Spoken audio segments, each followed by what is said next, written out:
Well, howdy, North Country.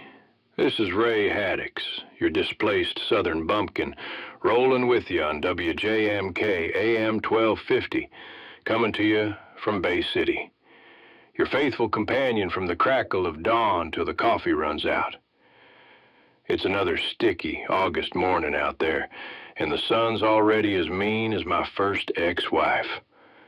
Before we talk about the heat, the corn, and whether summer's finally getting tired, let's ease into a few local items folks have been cornering me about down at the old Five and Dime.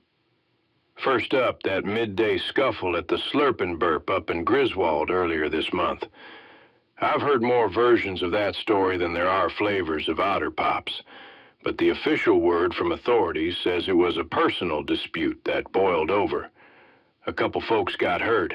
Everybody went home eventually, and no one's saying there's any danger to the public.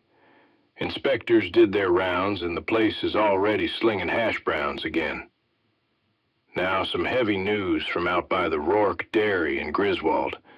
Tom and Eileen Rourke were found deceased on their farm, and investigators are calling it a tragic accident tied to exhaustion, equipment, and the kind of pressures farmers don't usually talk about. No foul play suspected. Just a reminder, as harvest creeps closer, that this work can take more out of you than you think. And then there's the Kowalski farm, also in Griswold, which has had folks whispering the past little bit. State veterinarians say the pigs that were put down out there succumbed to a sudden illness, likely brought in by wildlife moving through the area. As for the Kowalski brothers themselves, officials say Stan and Leo decided to leave town after the losses. No signs of trouble, just more locals leaving the area for greener pastures. Sometimes a bad season's just a bad season. State fire marshals say the blaze that took out the old Miller farmhouse in that area was the result of trespassing teenagers fooling around after dark. No criminal intent, no larger danger. Just another sad case of boredom meeting bad judgment at the tail end of summer. Federal agencies assisting locally say these incidents are unrelated and fully handled.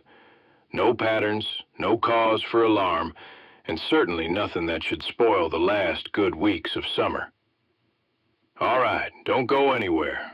After the break, we'll talk about heat advisories, why the chiggers seem extra active this year, and whether Labor Day's looking like a scorcher or a mercy. This is Ray Haddix on WJMK AM 1250. Keep it right here.